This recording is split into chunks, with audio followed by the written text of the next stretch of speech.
Dear students, Assalamu alaikum. Today is 19 June 2020, Friday, and I am your English teacher going to deliver a visual lecture for the work pages of unit number 8, as well as we will revise comprehension number 9 from grammar and composition. My lecture is for 9th P1 N1 boys and girls. Dear students, hope you are fine. If you have any problem and queries about the previous lectures, you may ask. As you know students, we have started our summer vacation homework from the textbook as well as grammar and composition and completed the summary, question answer, word sentences and reading of unit number 8, stopping by woods on a snowy evening, बर्फबारी की शाम जंगल में क़याम. It is a very beautiful and symbolic poem written by Robert Frost. Robert Frost was a famous American poet.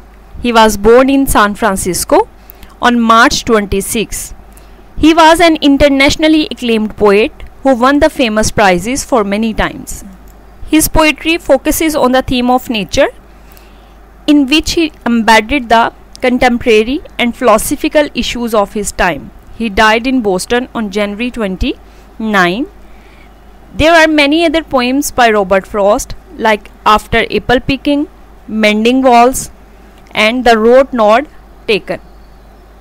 But the poem Stopping by Woods on a Snowy Evening is regarded as his masterpiece. It is his most famous poem. I hope students you have learned the question answers very well. So let's move to the work pages of unit number 8, Stopping by Woods on a Snowy Evening. First of all, open your textbook at page 83. Page number 83 पे हमने glossary जो है वो complete पढ़ ली थी. इसको समझ लिया था एमसीक्यूज़ के हवाले से ये कितनी इम्पॉर्टेंट है, ये भी हमने देख लिया था. फिर उसके बाद हमने इसी पेज पे मैंने आपसे कहा था कि ए एक्टिविटी को आपने टिक कर लेना है. आंसर द फॉलोइंग क्वेश्चंस को, ये भी हम कर चुके हैं अपने प्रीवियस लेक्चर में. फिर उसके बाद बेटा आपको पेज नंबर 83 पे बी एक्टिविटी नज़र आ रही है. आपके साथ मैंने जो है वो आपके वर्क पेजेस के इमेजेस भी स्लाइड के फॉर्म में शेयर किए हैं. आपने अपनी टेक्स्ट बुक को अपने सामने रख लेना है ताकि आप जब लेक्चर सुन रहे हो तो आपको प्रॉपर जो है वो सारी बात समझ में आए. बी एक्टिविटी आपकी जो है वो आपके एग्जामिनेशन पॉइंट ऑफ व्यू से इम्पॉर्टेंट नहीं है, इसको आपने क्रॉस कर देना है. ठीक है, आपको जैसे कि पता है कि वर्क पेजेस करवाते हुए मैं आपसे कहती हूँ कि कुछ एक्टिविटीज़ को जो है वो क्रॉस करवाती हूँ, कुछ को टिक करवाती हूँ, और इसके बारे में मैंने आपको बताया भी हुआ है, गाइड भी किया हुआ है कि टिक करवाने का मकसद ये है किसी भी एक्टिविटी को मार्क करवाने का कि आपको पता हो कि आपने जब पेपर तैयार करना है, टेस्ट तैयार करना है, ठीक है, फेजेस तैयार करनी है, तो आपने लाइक यूनिट नंबर 8 है या कोई सा भी यूनिट है तो उसकी कौन सी एक्टिविटीज़ को आपने पेपर के लिए तैयार करना है और कौन सी ऐसी एक्टिविटीज़ हैं जो कि एग्जामिनेशन पॉइंट ऑफ व्यू से इम्पॉर्टेंट नहीं है, आपके सब्जेक्टिव या ऑब्जेक्टिव पार्ट में किसी भी हवाले से वो नहीं आती, शामिल नहीं की जाती पेपर में, तो उनको हम जो है वो क्रॉस कर देते हैं. ठीक है, प्रिसाइज होके जब आप अपना काम करते हैं किसी भी चीज़ को तो आप ज़्यादा अच्छे तरीके से, ज़्यादा परफेक्ट वे में वो काम कर सकते हैं. क्लियर हो गया? ठीक है, तो बी एक्टिविटी पेज नंबर 83 पे आपको नज़र आ रही है, स्लाइड में भी आपके वर्क पेजेस पे, टेक्स्ट बुक पे भी मौजूद है, इसको आपने क्रॉस कर देना है. फिर आ जाए बेटा आप पेज नंबर 84 पे. 84 पे भी यही कॉलम आपको भी कंटिन्यू नज़र आ रहा है. इस पर आप जो है वो एक लाइन लगा दें, लेड पेंसिल के साथ काम किया करें ताकि आपकी बुक जो है वो गंदी ना हो. फिर उसके बाद है पेज नंबर 84 पे ही एक सी एक्टिविटी नज़र आ रही है आपको, पैराफ्रेज द फॉलोइंग.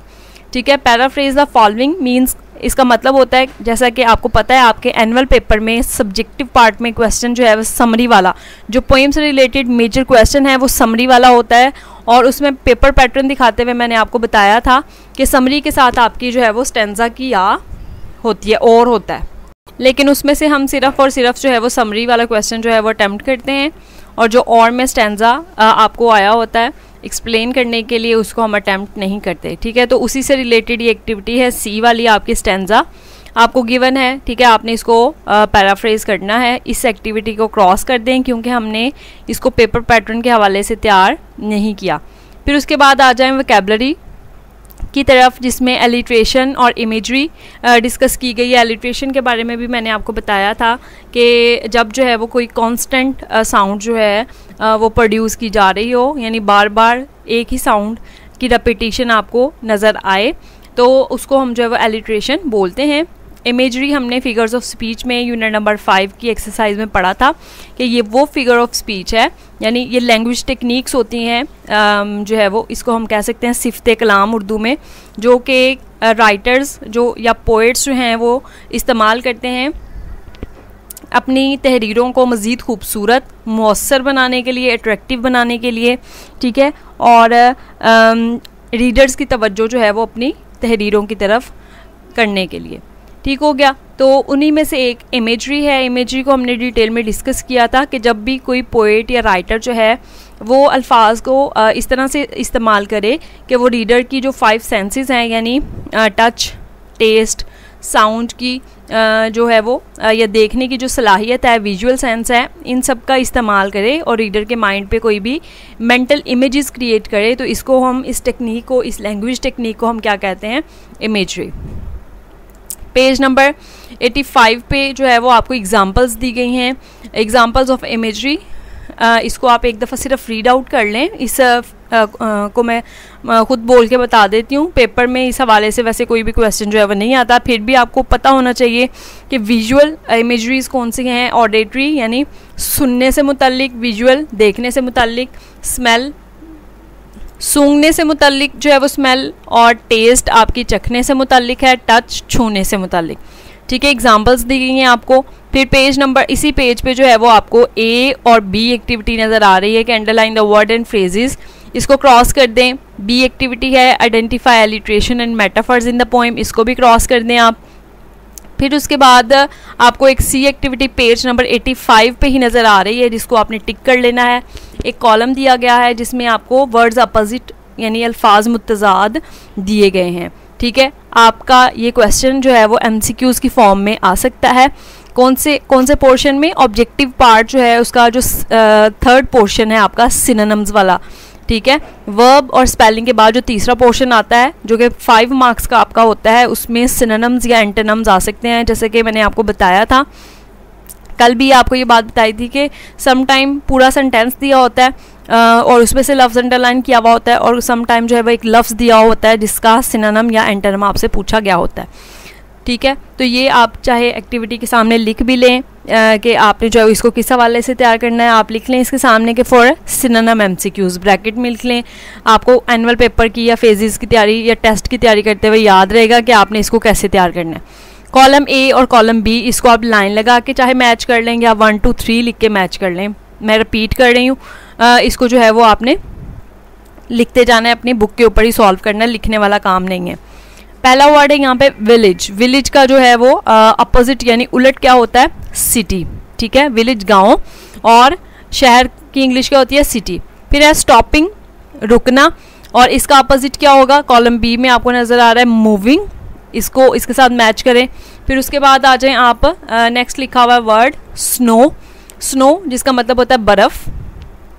ठीक है, इसका अपोजिट होगा आपके पास वाटर, पानी, और फ्रोज़न जो है वो जमा हुआ, कोई भी चीज़ जो जमी हुई हो, उसका जो उलट है, अपोजिट है। फ्रोज़न का मतलब होता है जमा हुआ, और मेल्ट जो कि कॉलम बी में है उसका मतलब होता है पिघला हुआ।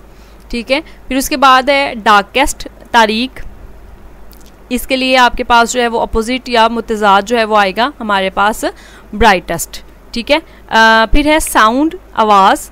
ठीक है, तो इसके लिए हमारे पास क्या आएगा? कॉलम बी में देखें साइलेंस लिखा हुआ है, खामोशी। डाउनी जिसका मतलब मैंने आपको बताया था कि बहुत ज़्यादा जो चीज़ सॉफ्ट हो। ठीक है, उसके लिए कॉलम बी में हमारे पास है वर्ड हार्ड। ठीक, फिर है डीप, गहरा, और शैलो जिसका मतलब होता है निहायत तंग। ठीक, ये आपने जो है वो कॉलम ए और कॉलम बी मैच कर लिया होगा, इसको आपने तैयार कर लेना है MCQs की फॉर्म में। उसके साथ साथ बेटा आपको जो है वो पेज नंबर 85 पे ही एक डी एक्टिविटी नज़र आ रही है, सर्कल द करेक्ट ऑप्शंस। ठीक है, ये भी MCQ की फॉर्म में है, आपके सिनोनिम वाले पोर्शन में जो है वो या आ सकते हैं। फर्स्ट इसका MCQ देखें। The poem is suggestive of profound thoughts about, यानी ये जो नज़्म है वो जो गहरी सोच है, प्रोफाउंड डीप थॉट्स जो हैं वो जाहिर करती हैं किसके मुतालिक? A scene of woods in winter, reality of life and death, a song of enjoyment. C option है आपका। इसमें से आपने देखा है, पोएम पढ़ी है, उसमें देखा है आपने कि जो पोएम है उसमें डीप थॉट्स बताई जाती हैं किसके बारे में, ज़िंदगी और मौत की जो हकीकत है उसके मुतालिक। यानी कि ज़िंदगी एक्चुअली जो है वो एक जर्नी है और डेथ उसने कहा था एक स्लीप है, यानी एक लंबा सफ़र तय करने के बाद हमने सोना है। ये जो है वो reality of life and death है। पेज नंबर 86 पे आ जाएं। यही MCQs अभी कंटिन्यू है हमारे। सेकंड MCQ है हमारा, the poem presents a conflict between. जो नज़्म है वो एक कॉन्फ्लिक्ट, एक झगड़ा बताती है हमें किसके मुतालिक, the poet and his friend, the obligations of life and desire to escape from them, the poet and forces of nature. ठीक है, तो हमने ऑप्शंस में देखा है बी वाला कि ज़िंदगी की जो जिम्मेदारियां हैं और जो ख्वाहिशात हैं उनसे बचने की, उन दोनों के दरमियान में जो पोएट है वो फंसा हुआ अपने आप को महसूस करता है। उसको जो है वो एक ज़हनी जंग उसकी जारी है कि क्या आया वो वहाँ पे नेचर ब्यूटी को एंजॉय करने के लिए रुके या फिर जो है वो गुजर जाए, क्योंकि उसे बहुत सारी जिम्मेदारियाँ पूरी करनी है, बहुत सारी जो है वो ऑब्लिगेशंस हैं जो कि उसकी राह देख रही हैं। ठीक है, तो बी ऑप्शन हम जो है वो टिक करेंगे। पोएम में सारी जो बातें हैं वो डिज़ायर्स और ऑब्लिगेशंस के बारे में डिस्कस की गई हैं। ठीक हो गया। उसके बाद बेटा आप आ जाएं थर्ड MCQ पे। After reading the poem we dash, हम पोएम पढ़ने के बाद हो जाते हैं feel sad up of life, wish to sleep for a long time, या फिर get ready to face the challenges of life. ज़िंदगी की जो मुश्किलात हैं उनका सामना करने के लिए हम तैयार हो जाते हैं। सी ऑप्शन इसका जो है वो ठीक है। फिर उसके बाद आ जाए बेटा आप फोर्थ पे। The poet conveys to us only dash, नज़्म जो है वो हमें सिर्फ क्या कन्वे करती है, अ सरफेस मीनिंग, सती मतलब बताती है, प्रोफाउंड थॉट कोई गहरी सोच देती है, या नो मीनिंग एट ऑल, या फिर कोई भी मतलब हमें नहीं बताती। तो साफ ज़ाहिर है इसमें से जो है वो नज़्म में हमने जैसे कि पढ़ा था कि वो प्रोफाउंड थॉट हमें गहरी सोच देती है। बीनीथ द सरफेस उसने जो बात की है सिम्बॉलिकली शायर ने कि बहुत सारी जिम्मेदारियां हैं जिन्हें हमने पूरा करना है, तो ये बी ऑप्शन हमारे पास ठीक होगा। डार्क वुड सिम्बलाइज, गहरा जो जंगल है वो किस चीज़ की इलामत है, darkness spread around the poet, death and departure to another world, या darkness in the mind of the poet. ठीक है, तो बी ऑप्शन हम देखें अगर, death and departure to another world, मौत और उसके बाद रवानगी किस तरफ, दूसरी दुनिया की तरफ। तो बी ऑप्शन जो है वो हम इसको ठीक करेंगे। उसने चाहे वो डार्क वुड्स हैं, चाहे वो जो है वो कोई भी लिटिल हॉर्स है, चाहे या फिर जो है वो स्नो है, या विलेजर जो है जो कि ऑनर है, हर एक चीज़ पोइट ने जो है वो इस पोएम में सिम्बॉलिकली इस्तेमाल की है, सिंबल के तौर पे इस्तेमाल की है। ठीक है, इस वजह से हमने इसके इंट्रो में पढ़ा है कि ये एक प्योरली सिंबॉलिक पोएम है। अच्छा जी, उसके बाद आ जाए बेटा पेज नंबर 86 पे आपको एक एक्टिविटी नज़र आ रही है ग्रामर से रिलेटेड, एडजेक्टिव फ्रेज और एडवर्ब फ्रेज। इनके बारे में पहले हम जो है वो अच्छी तरह से समझ लेते हैं डिटेल में, फिर इससे रिलेटेड जो है वो अगले पेज पे जो एक्टिविटी है उसको हम करेंगे। एडजेक्टिव और एडवर्ब के बारे में यकीनन स्टूडेंट्स आपने पढ़ा है। ठीक है, ख़ास तौर पे जो P1 बॉयज़ एंड गर्ल्स हैं, इन्होंने प्री 9th में जो है वो आपकी जो एक्टिविटीज़ चली थी पार्ट्स ऑफ स्पीच के हवाले से, उनमें आपने डिटेल से इसको पढ़ा था। N1 ने अगर इसको पढ़ा हुआ है तो वेल एंड गुड, अगर जो है वो इसको आपने नहीं पढ़ा तो भी कोई मसले वाली बात नहीं है। इसको अभी हमने डिटेल में डिस्कस करना है, आपको अच्छी तरह से समझ आ जाएगी। पहले आपने एडजेक्टिव समझना है, फिर एडवर्ब और फिर फ्रेज़, फिर इनको हम जो है वो कंबाइन करके पढ़ते हैं।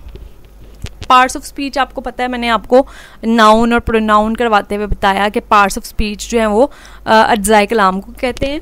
ठीक है, अज्जाए कलाम यानी कि गुफ्तगू के हिस्से। ठीक है, पार्ट्स ऑफ स्पीच जो हैं वो हर एक लैंग्वेज में होते हैं, लाइक उर्दू, अरेबिक, पर्शियन वगैरह। यहाँ पे हम सिर्फ इंग्लिश के हवाले से बात कर रहे हैं कि इंग्लिश लैंग्वेज में यानी इंग्लिश ज़ुबान जो है उसमें हम देखते हैं कि डिफरेंट पार्ट्स ऑफ स्पीच हैं। पार्ट्स ऑफ स्पीच होते हैं कि वो वर्ड्स जो कि मिल के कोई ना कोई फंक्शन अपना अपना रोल प्ले करके पूरी की पूरी लैंग्वेज जो है वो बनाते हैं। जैसे कि आपने कोई भी पैराग्राफ देखा है तो उसमें आपने जैसे कि टेंसेस अब आप कंप्लीट कर चुके हैं, यूजेस कंप्लीट कर चुके हैं, उसमें आपने देखा था लाइक कोई भी एग्जांपल अली रेन क्विकली, इसी को देख लें अगर आप, अली रेन क्विकली स्लाइड में आपको नज़र आ रहा है एडवर्ब फ्रेज, ठीक है। अली रेन क्विकली में अली जो है वो क्या है, एक नाम, रेन भागना एक काम, क्विकली तेज़ी से, ये भागने को मज़ीद डिस्क्राइब कर रहा है, ठीक है। तो हमने देखा कि 3 वर्ड्स हैं तीनों ही वर्ड्स और लेटर्स के कम्बिनेशन से ही बने हैं, ठीक है। यानी ALI से ये वर्ड बना, RAN से ये वर्ड बना, इसी तरह क्विकली भी जो है वो लेटर से मिलके बना है, बने ये लेटर से हैं, लेकिन हर एक वर्ड जो है वो अपना अपना रोल प्ले कर रहा है किसी भी सेंटेंस में। इस सेंटेंस में तीनों का रोल डिफरेंट है। अली एक नाउन है यानी नाम है, रेन एक एक्शन है यानी वर्ब है, क्विकली एक एडवर्ब है यानी वो लफ्ज़ जो कि किसी भी वर्ब को, किसी भी काम को मज़ीद डिस्क्राइब करता है, ठीक है। तो हम चाहे वो कोई एक सेंटेंस है, कोई एक पैराग्राफ है, कोई एक चैप्टर है, कोई एक बुक है, ठीक है, या नंबर ऑफ़ बुक्स हैं, आप उनमें जितने भी वर्ड्स देखते हैं, इंग्लिश के हवाले से बात हो रही है, जितने भी वर्ड्स हम जो है वो देखते हैं वो कोई ना कोई पार्ट ऑफ स्पीच होते हैं, चाहे वो नाउन हो, प्रपोजिशन हो, ठीक है, वो चाहे फ्रेज हो कोई, ठीक। तो पार्ट्स ऑफ स्पीच कलाम का जुज़ हैं, एक हिस्सा हैं, ठीक है, और उनमें से एडजेक्टिव और एडवर्ब पार्ट ऑफ स्पीच है। नाउन के बारे में हमने पढ़ लिया था, ठीक है, प्रोनाउन के बारे में भी हमने पढ़ा था, एडजेक्टिव को भी ब्रीफली डिस्कस कर चुके हैं मैं पहले, दोबारा से अब इसको मैं एक्सप्लेन कर देती हूँ कि एडजेक्टिव वो वर्ड है, ध्यान से आपने सुनना है ताकि आपको प्रॉपर समझ आ जाए, वो पार्ट ऑफ स्पीच है, वो वर्ड है जो कि नाउन को या प्रोनाउन को डिस्क्राइब करता है। डिस्क्राइब यानी बयान करता है। अब बयान करने में बहुत सारी चीज़ें आ जाती हैं, किसी भी नाउन यानी नाम, किसी भी शख्स की हम खूबी, खामी, ठीक है, हम बता सकते हैं कलर, साइज़, शेप, ओरिजिन, किस चीज़ से मिलके बना है, ये सारी चीज़ें उसकी डिस्क्रिप्शन में आ जाती हैं, ठीक है। तो एडजेक्टिव फिर वो पार्ट ऑफ स्पीच हुआ जो कि नाउन या प्रोनाउन को डिस्क्राइब करे। लाइक अगर मैं कहती हूँ कि रेड मार्कर, तो मार्कर अगर नाउन है, नाम है, तो रेड उसके लिए क्या होगा, एडजेक्टिव। इसी तरह से अगर मैं कहती हूँ राउंड फुटबॉल, राउंड उसकी शेप जाहिर कर रहा है, फुटबॉल नाम है, तो फुटबॉल के लिए फिर राउंड क्या लफ्ज़ हुआ, एडजेक्टिव, ठीक हो गया।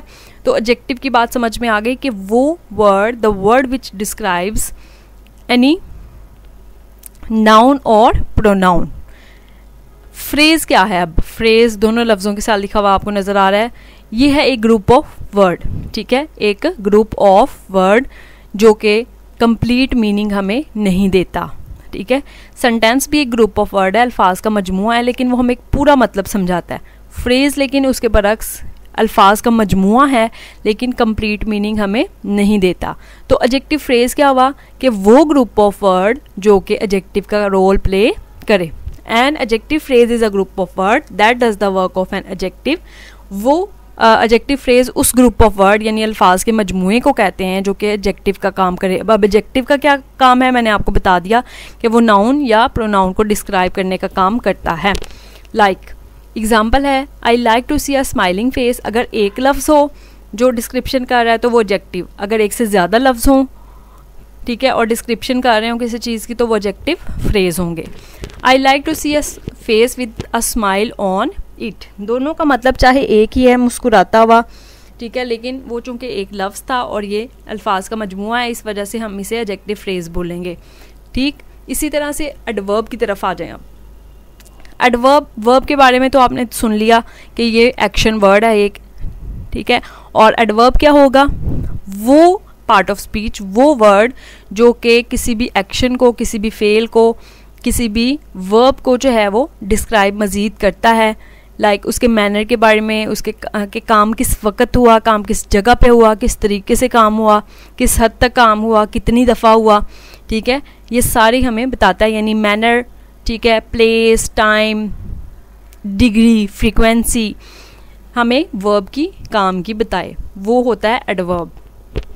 तो फ्रेज आपको पता है ग्रुप ऑफ वर्ड है, तो जब एक लफ्ज़ हो और वो यही काम करे, वो एडवर्ब होगा।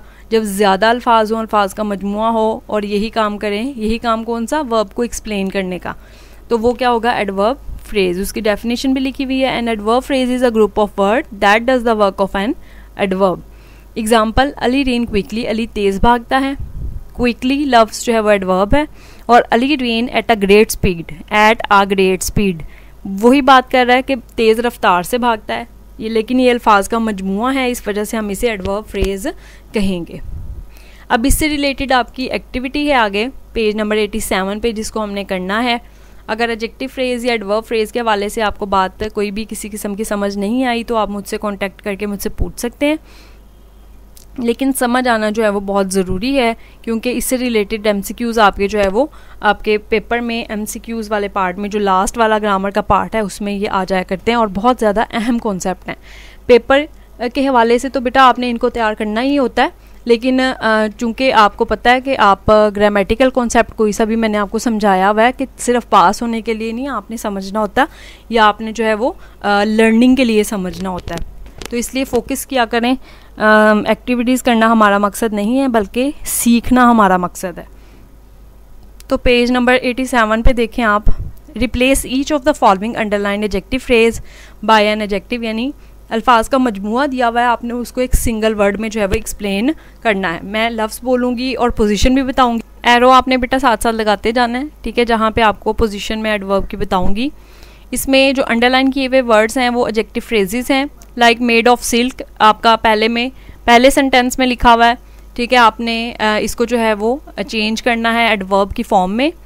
मेड ऑफ सिल्क यानी सिल्क से बना हुआ, सिल्की वर्ड हम इसके लिए यूज़ कर सकते हैं। मेड ऑफ सिल्क को आपने कट कर देना है, लाइन लगा देनी है इसके ऊपर, और टर्बन से पहले आपने सिल्की लिखना है, ही वोर आ सिल्की टर्बन, ठीक है, सिल्की लिखना है टर्बन से पहले। फिर उसके बाद सेकंड वन देखें, he is a man without a friend. Without a friend means friendless, ठीक है, जिसका कोई फ्रेंड नहीं है, तो आप विदाउट अ फ्रेंड को काट के ही इज़ अ फ्रेंडलेस मैन ये लिख सकते हैं। फिर उसके बाद nobody likes a person with bad temper, with bad temper बुरा रवैया, विद बैड टेम्पर को कट करके आप nobody likes a bad tempered person, bad tempered person लिख सकते हैं पर्सन से पहले। It is of no use, of no use यानी किसी भी इस्तेमाल का नहीं है, इसके लिए शॉर्ट आप जो है एक सिंगल वर्ड यूज़ करेंगे, इट इज़ यूजलेस, ठीक है। फिर है ही is a man of sense, man of sense के लिए हम जो है वो सेंसिटिव का वर्ड यूज़ कर सकते हैं, ठीक है, ही is a sensitive man, man of sense को आपने काट देना है, समझ आ गई। इसी तरह से बी एक्टिविटी है आपकी, जिसमें आपने जो है वो जो दी गई एडवर्ब्स हैं उनको ग्रुप ऑफ वर्ड्स की फॉर्म में लिखना है। The pigeon flies swiftly, swiftly जिसका मतलब है तेज़ी से, तो the pigeon flies at a great speed लिखेंगे आप। देयर, देयर वहाँ। He built his house at that place लिखेंगे।